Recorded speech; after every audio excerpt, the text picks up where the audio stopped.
was going to do the rich kid advocate and say Tijani Reinders, but Alonso took it out of my mouth. So I don't think there's anyone that comes close because over my head I'm trying to remember those days where it's hard for you to beat Yaya Touré one on one. It's hard for you. There's no way. Physically, he will get the ball off And you. it was fast. Tactically, Yeah, Touré was it's fast. tall. It's tall and he runs faster than even shorter players.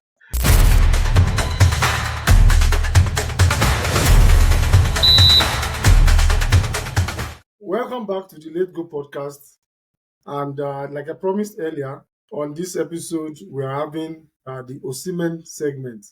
And on the Osimhen segment, we'll be discussing of all the top clubs, which of these clubs need Osimhen the most. Today, we're not talking about Osimhen's drama, Osimhen's influencer skills, Osimhen's jolly good friends, but we're discussing his tactical requirement for these clubs and which of these clubs would he be best suited for. He has been linked to Arsenal, Chelsea, Juventus, Liverpool, United, Milan, Inter. Every top club has been linked to Osimhen at one time or the other this summer.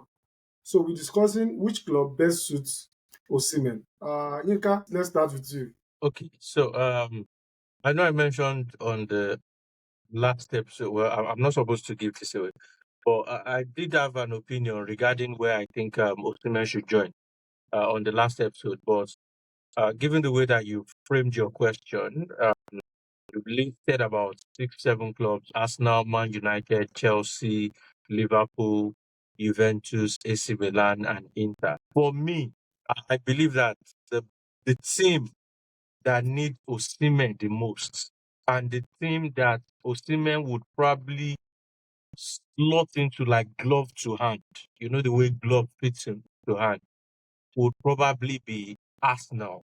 That's the way I see it. I think that for many seasons now, Arsenal have lacked a proper nine. I think it was Tosin that mentioned here that since they sold Aubameyang, they've not really had a decent striker.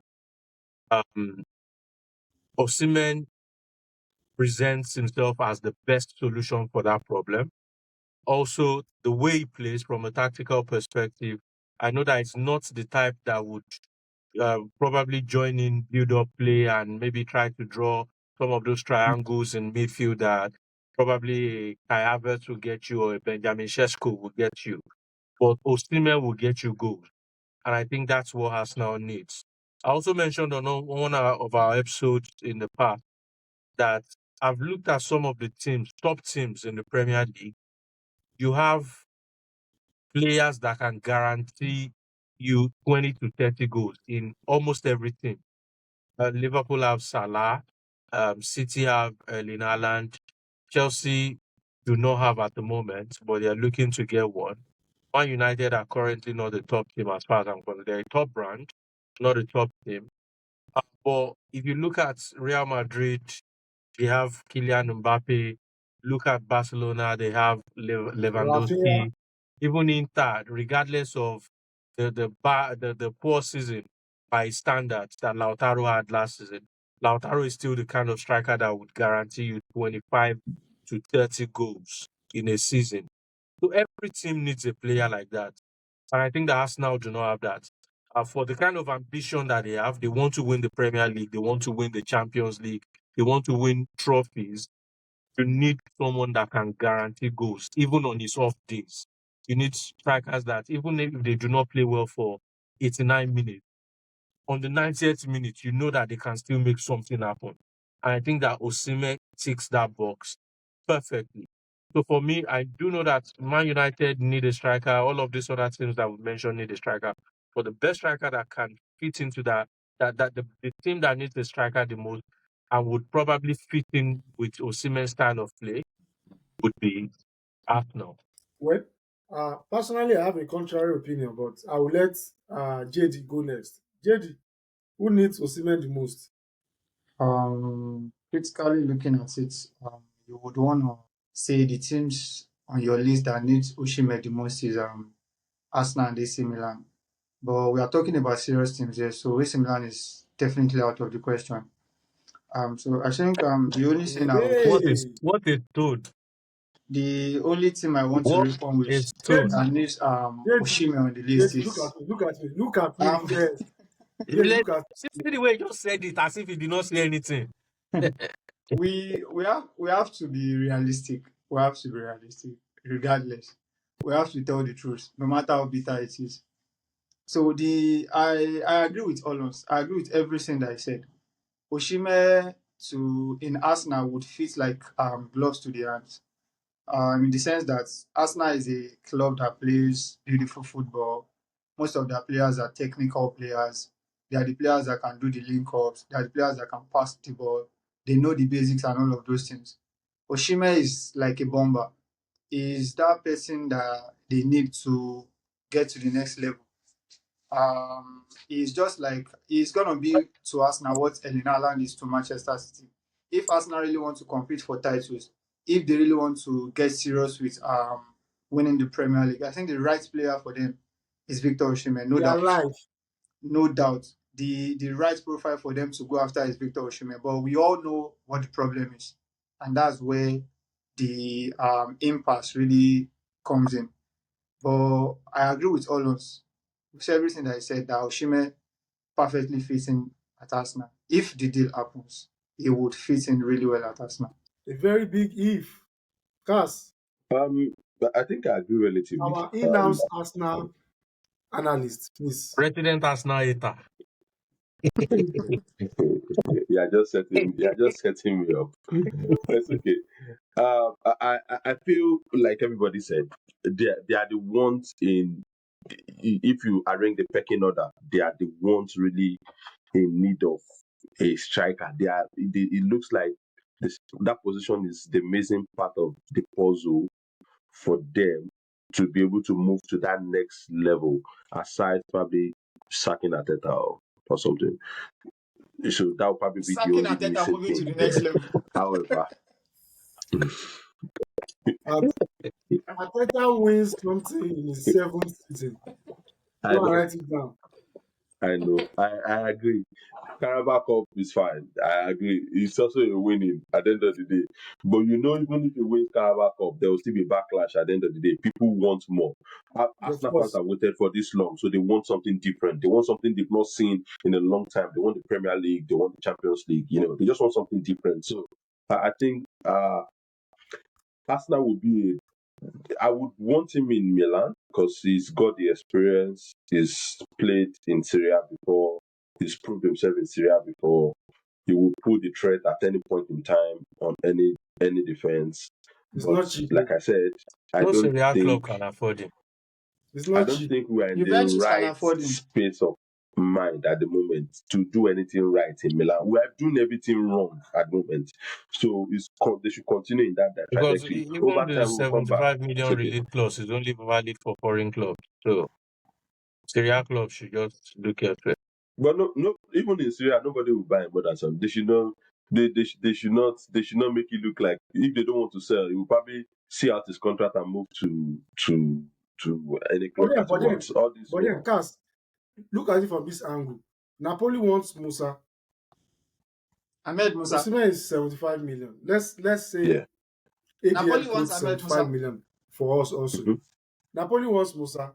Why don't you just add money to Musa and get Osimhen? Exactly.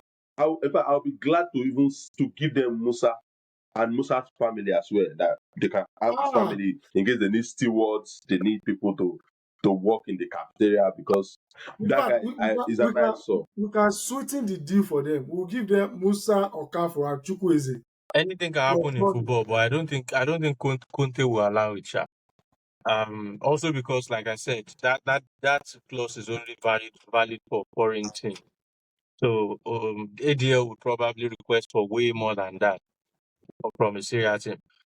And Syria, I mean, we have a Milan squad that is trying to cut costs. So how does buying Osimhen for even 75 million make sense for a team that's My trying brother, to cut Because it costs? was fitting that's why perfectly it's at a Milan wish. It's a under wish. Max Allegri.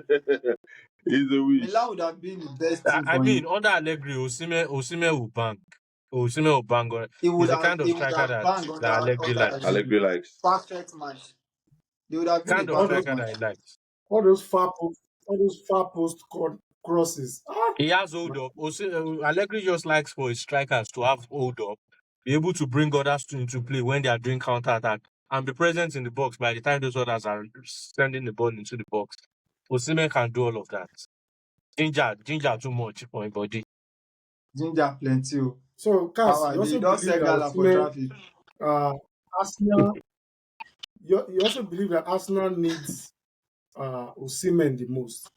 Cass, Yeah, so I know that Arsenal needs it the most. I know United needs a striker as well because they don't have any We over are my talking head at the serious moment. teams actually. I know I know Chelsea needs a striker too, but I don't see it happening for any of those two. That's why I'll probably stick with Arsenal. I know Arsenal, they know how to, you know, not make things happen. So let us just wish that they do something different this time around. So But They've signed we watched Zubimendi. Dela play Zubimendi is this coming. evening. Chelsea might need more than one striker. Dela and personally, Jackson. personally, I have a okay, theory actually. I think Hold on, I I might have have a to theory. rephrase my answer because the question is who needs Osimhen the most? And I think I agree with you guys that Arsenal needs Osimhen the most. If you look at it from the ambition perspective, the need to take the next step perspective, I agree absolutely. But if the question was where does Osimhen fit in best, I would say Chelsea. yeah, Chelsea. Me too, I would have Chelsea if that was the question. Considering if I looking at Osimhen, I don't like to do a direct comparison, but Osimhen would offer Chelsea what similar to what Drogba offered Chelsea. But Chelsea Uh, does not play that type of football that they played when Drogba was at Chelsea. They don't play that type of football anymore now. did they really have a pattern when Drogba was there? They didn't And have a that's pattern. what I'm saying. When Drogba was there, there was, well, with the way that fans like to label football these days, when a coach comes, you start hearing Enzo ball, Inzaghi ball, Kiniko ball. If you look at it from that perspective, Chelsea did not have a pattern at that time. So Osimhen Yes, would have fit. But now it looks like they want to play a certain type of fluid football, put it on the ground, blah blah blah blah blah. And that is their village people working against them. Butter is not for monkey. well, that's true. I actually agree with that because I can't remember who mentioned it. I can't. I was watching an interview, one of these ex-players, and he was criticizing one coach. I can't remember the coach he was criticizing. I think it was Chelsea as well. I can't remember. And the criticism was more about coming into a club and not understanding the culture of that club, not understanding the fact that throughout the successful eras of this club, they've played in a certain type of way, which is Is it most likely This biddable type Dutch, of football. is it this Dutch ex-player? Uh,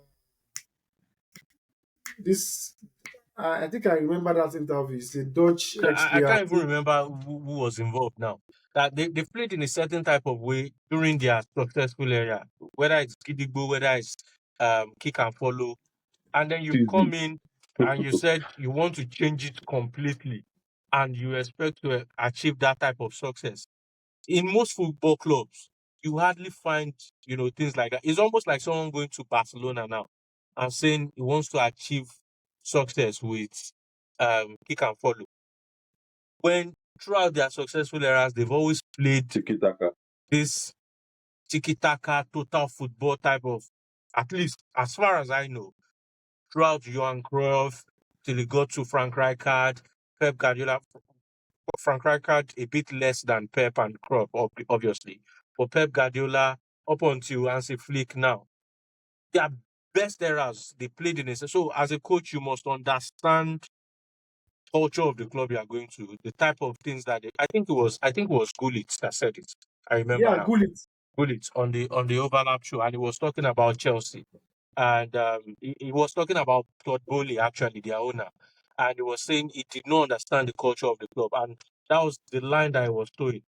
So I quite agree with you that if Chelsea really wants to achieve success, and I'm not saying that Enzo Maresca would not be successful, I just think it might take a bit more time With with this with style. Jackson and Delap, he might With this not be style, it successful might take a bit more time. But if he had just come in and figured out, okay, this is how this club has always played, maybe, just maybe, he might be doing better than he's already doing now. because if you look at the top teams, there is Haaland and Mamouche at City.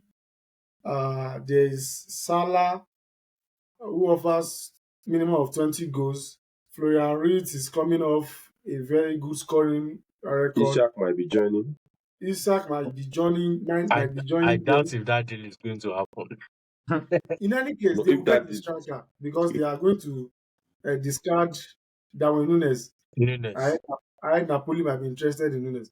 Then you go to United is not a big club like you said. Then you go to Arsenal. Arsenal, there's little difference between Arsenal and Chelsea. The way I see it, in terms of firepower, there's little difference. Yeah, Arsenal is that's the relying on firepower. Saka. Arsenal is relying on Saka. Chelsea is relying on Palmer. Chelsea That's even have more Saka and I agree. firepower. others.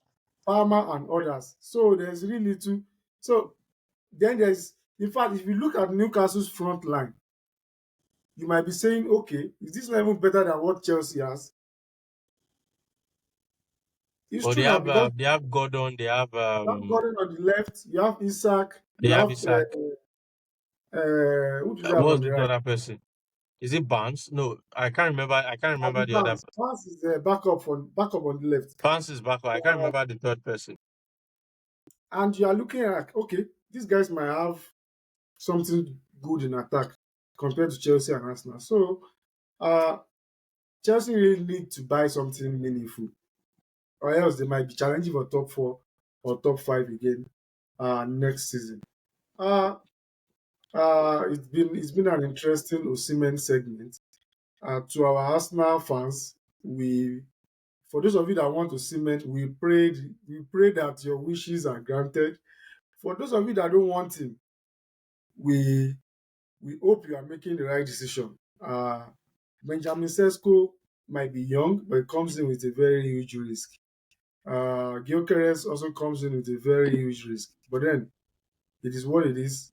In the end, Ateta and Andre Bata will make the decision on the striker. That's if they even sign a striker. Because hopefully they sign a striker. So uh, before we go on to the second half of this episode, like as it is with our episodes, there's a giveaway segment, and like I said in the first episode, two people stand a chance of winning 5,000 naira each. Drop the question on the episode. You go to the YouTube comment section and provide your answer, and you just might be the lucky winner. For this episode, uh, I would like to rule out the question now.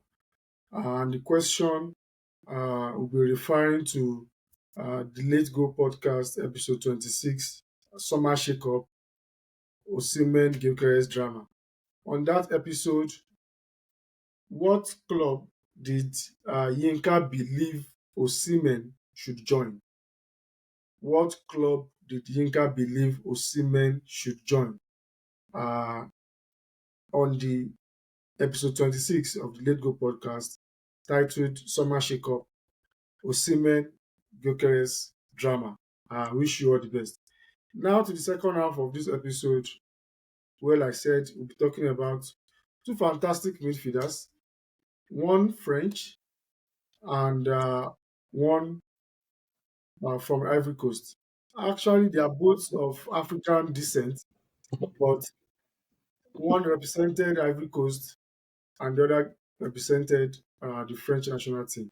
And I'm talking about Yaya Touré of Barcelona, Olympiacos, Manchester City, and Paul Pogba, World Cup winner with France, uh, Juventus, United.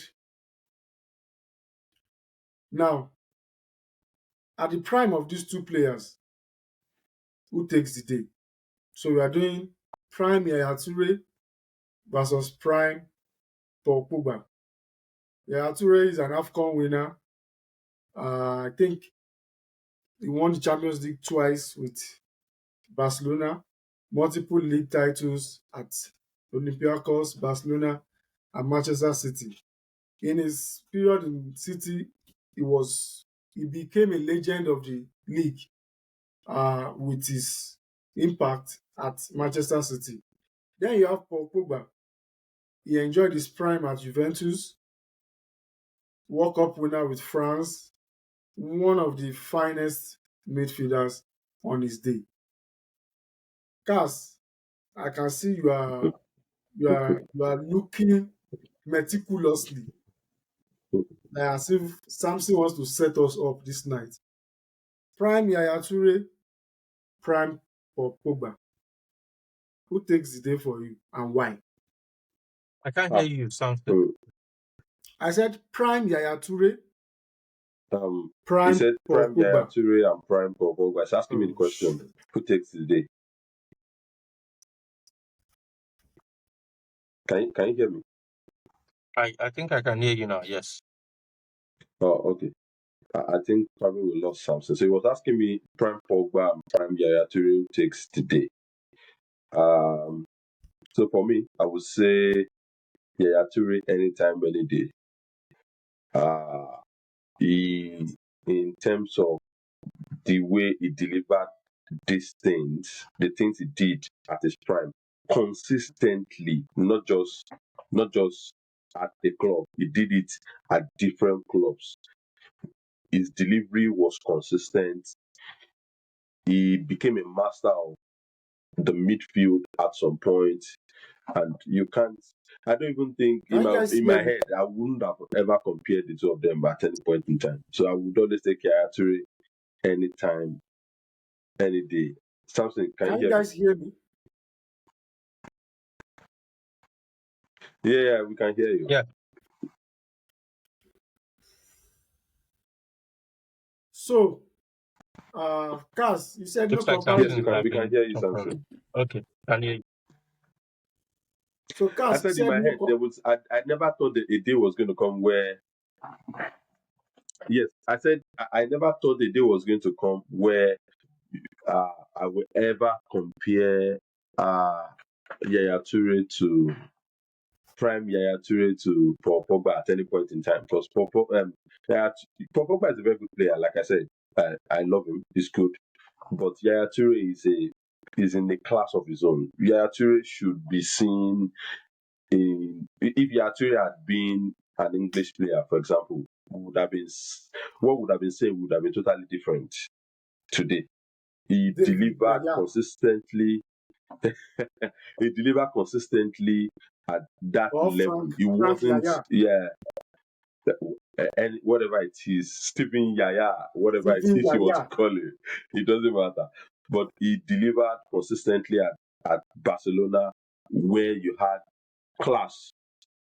Like it wasn't hard to spot who Yaya Touré was in that team. When it came to Man City, his identity was very easy. You could actually see what he was doing over there in Turkish league. He did the same. So you can't. The only thing that we will say is, oh, he didn't win the World Cup. Yes, a player don't just go ahead to win the World Cup. It takes the contribution of the whole team to win the World Cup.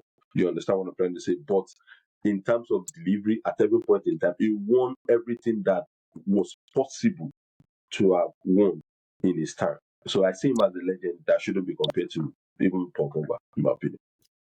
Yinka, do you think it is that disrespectful to compare Yaya Touré with Paul Pogba? Well, I don't share that opinion. I think it's a valid comparison, especially because we're talking about two midfielders that can fill in almost any role in midfield. Paul Pogba can play as a 6, can play as an 8, can even play attacking midfield sometimes. Same with Yaya Touré. And if you fill them in defensive midfield sometimes, they will do, a good job. So I think that they are similar Yeah, Touré players. can play centre back, Shao. Pogba Uh, cannot play centre back. I think that they are similar players in terms of what they offer on the pitch. Now, the problem that I'm having is I'm struggling to figure out when Paul Pogba's prime was. Now, I know that Juventus. his best years were at Juventus, but was that really his prime? He was, say, 23 at the time that he left Juventus. And if you really watch football, you would know that at 23, a midfielder has not really reached, their peak. Or footballers in general have not reached their peak at 23.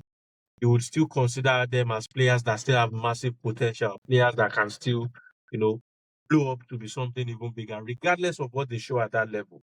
So Did he win? Did he win the World Cup before or after Juventus? he won the World Cup when he was at Man United. And at Man United, his form was neither here or there. So Yeah. apart from, say, the UEFA Cup, that's the Europa League that he Mm-hmm. won with Man United, and maybe a Carabao Cup, I can't remember again now. There was not really much to show for his time at that club. And even in terms of performances, he was more known for his hairstyles at that time than his actual performances on the field. And this is not to say that he's a bad player, but I just feel like it's difficult to really say that his prime arrived when his prime should have arrived. The time where he was really a star, where he was playing consistently, that was when he was at Juventus. You would consider him as a young player with huge talent, Potential. but with still a big margin for improvement. But with Yaya Touré, I think that he showed a bit of more consistency than Pogba uh, over the years. He played considerably well at Barcelona. Even before Barcelona, I played well at Olympiacos. Played considerably well at Barcelona, and then he moved to City at that same window where I think is when you would consider players to be at their prime. Moved to City around that time, and he dominated the league. He was unplayable almost throughout his time at Man City. So because of that, I'm going to give it to Yaya Toure. I think that both players are fantastic players. Obviously, Pogba won the World Cup, but Yaya Toure also won the African Nations Cup. He won CAF Player of the Year about 3 times. He won the Champions League as well. Pogba never won the Champions League, if I'm not mistaken, but he did win Yeah. the World Cup. I don't think he won the Euros as well. And apart from the league titles that he won at Juventus, Juventus. there's really not much to show for in terms of league titles, or on the end. So um, statistically as well, Yaya Toure is almost guaranteed to get you goals in most games. He has more impact. Pogba does dictate games more, but Yaya Toure has this driving impact. He can pull the team, and then, obviously get results. So because of that, I think I'm going to give it to Yaya Toure. I do think it's tight, but Yaya Toure takes it forward. Currently in world football, are there any midfielders close to these two? In world football at the moment, well, I wanted to say Rodri, but Rodri cannot play high up the pitch the way that a Yaya Toure or a Paul Pogba would play. Rodri cannot guarantee you goals the way that a Yaya Toure would guarantee you goals.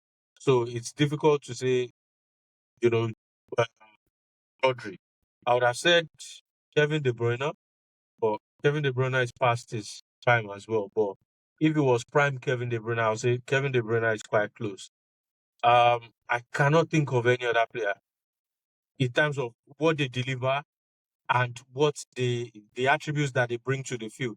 If it was just attributes, I would say there are quite a number of players that can fill it. Barella, for example, Nicolo Barella can play in almost any role in midfield as far as I'm concerned. Tijani Reinders, to an extent, can play in almost any role in midfield. But Tijani Reinders can also give you numbers, although I feel like he's yet to be tested at the kind of level that Yaya Touré and Paul Pogba were tested at. But Tijani Reinders, based on what he showed at Milan, he can fill in different spots in midfield. Can also get you goals if he's played higher up the field. So Tijani Reinders does come close. Apart from those names, off the top of my head right now, maybe because I'm on the spot, I cannot think of any other midfielders. Cass, any name comes to mind close to these two guys? I was going to do the rich kid advocate and say Tijani Reinders, but Alonso took it out of my mouth. So I don't think there's anyone that comes close because over my head I'm trying to remember those days where it's hard for you to beat Yaya Touré one on one. It's hard for you. There's no way. Physically, he will get the ball off And you. it was fast. Tactically, Yeah, Very Touré was fast. it's tall. He's tall and he runs faster than even short-term players. He really falls. at Sorry to City. cut He you. really falls. He was He playing looked very box to heavy. box. He looked heavy. Yeah, Yes, he But looked as very heavy but as heavy. he fast. looked, he could move. At Yes, City, he was playing box to box and he was box. Yeah. moving up and down. Very, very, very fantastic play. At Olympiacos, he started as an attacking midfielder. At Barcelona, he became a central midfielder, moved to defensive midfield. I remember he played centre back in the Champions League final against United. Then he came to City, transformed his game. I mean, he's a very underrated player. I I do not think we have more players with that kind of attribute now, and because of the way football has become so Robotic. mechanical and methodical now, Yes, they it's difficult to find players in that mode. they It's can also think for themselves. exactly footballers, and like I always say, I always blame Pep Guardiola to an extent. Not only him, but to an extent, Pep. Yes, Now footballers are taught where to face, when to pass, how to receive when the ball, how to do this. how to receive the Just allow ball. us enjoy individual talent for once. Trainings are now very difficult to assimilate for players.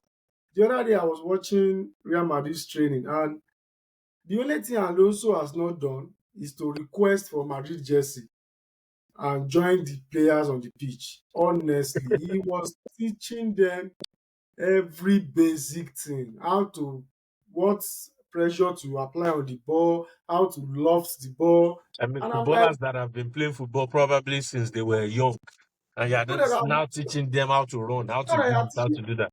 you understand, players that have won almost everything on the on the club level. I don't know. Football is now it's like a PlayStation game now. And Which was why I mentioned in the group the other day that because of that, I think that there's a slight chance that Alonso might struggle at Real Madrid because you have a lot of world class players, international stars, and it looks like you are trying to teach them football, the basics of football. I think it was when Thierry Henry coached Monaco, or he coached one team in French league, if I'm not mistaken, that some of those players complained after he was sacked, according to reports, that he was teaching them like they were kids. He was teaching them. He was trying to teach them football when he should have just laid out how he wanted them to play and allowed them to express themselves in that system. And I think that was eventually what cost him the job because it did lead to a bit of rift between himself and some of the key players in the team. But I think sorry, I think a lot of these coaches they copy Guardiola blindly. And I say that because Guardiola himself has repeatedly said that his job ends at the final third. His job is to get the team to the final third. Most times, his players decide what to do in the final third. But then now you have coaches that even in the final third, the attackers are burdened with a lot of instructions. How okay. to when to cross, who to cross to. I don't know. The game is becoming boring by the day. I won't lie to you. I The game is agree. becoming I agree 100%. the game is Become very boring. becoming boring, and this result oriented approach is just going to shunt a lot of talent, promote a lot of athletes, and players that cannot run and cannot struggle, players that cannot compete physically would struggle. I mean, the way football is now, you could literally be. I know that some people are not born with talent, but from my own understanding, some of the people that ended up playing football were people that picked it up at a young age, probably started playing on the streets, started exhibiting their talents, started understanding the basics from the streets. No formal education, no formal training, no nothing. But these days, you could literally just wake up, get your son that has no idea what football is, have him registered in an academy, and as long as And in that five child is years, willing to learn, within five and years, in that boy can become he's a top footballer. and he's representing his country. You get, because he has gone to a place where they've told him, if you need to receive the ball, do it like this, move like, do your body, make your body shape like this, receive the ball with the back of your foot, do this, do that. And as long as that child is willing to listen, he can actually go on to become, at the very worst, a decent footballer. But but if if in the past we just had people, we just had players that would just develop Express their the love talent. for the game, develop the talent from the streets, and then go on to become whatever they want to become. Well, enough has been said on this football quagmire, and uh, I don't know. Something has to change. We we do not have the likes of Ancelotti again. Uh, that's a manager that gives freedom to his players. These days, everybody is trying to champion one ideology or not. Then when they get sacked, you start hearing things that they didn't give me time. Guy, 38 weeks, you've lost 10 out of 19 matches. One time. Eh? Imagine Ange Postecoglou. Imagine him still being in job to today. It's not possible now. You didn't do well, bros. You need to go. So it's really a big issue for the sport. But hopefully,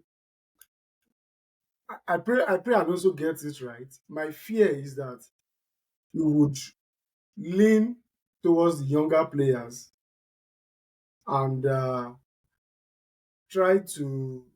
Looks like we've I pray he lost doesn't have a rift with the Samson senior again. players. Okay, I pray he doesn't have with I the think senior it's back. players, or else he's going to Samson, can struggle. you hear us? Anyways, So I think it was saying that can he you guys hear expects me? that Alonso would lean towards the younger players and possibly try to sideline some of the more established players in the team. Respect. Yeah, so Mm-hmm. but we do wish him well. We hope he does well at Real Madrid. At least we hope that the title race is interesting. Interesting. At least it goes all the way to the The maybe the last final day three. or a couple of weeks to Yeah, the end of the season. If we're able to get that, at least we would have gotten value for our time, even though we do not go to Yeah, the stadium to spend our actual money on watching some games, money. but we would have gotten value for our time. So, Samson, are you going to round off or? yeah. It's been an interesting show. To our fans at home, we say thank you. We appreciate you. We appreciate your support. We appreciate the feedback. We appreciate the comments. We appreciate the repost. We do not take you for granted. Uh, like I always say, our social media handles are always open for you to engage. The Let's Go podcast on X, formerly Twitter, on Facebook, on Instagram, TikTok, and on YouTube. Subscribe to our channel to have easy access to our videos, and it is our promise to you to deliver excellent content like this to you at all the time. To my panelists, Yinka and Kaz, I say thank you. I wish your clubs all the best in the summer market, and may you both not slip into banter era. Thank you and God Amen. Oh, bless. amen. I All right. can't say amen to that. Sorry. All right. Bye. Peace out. Bye.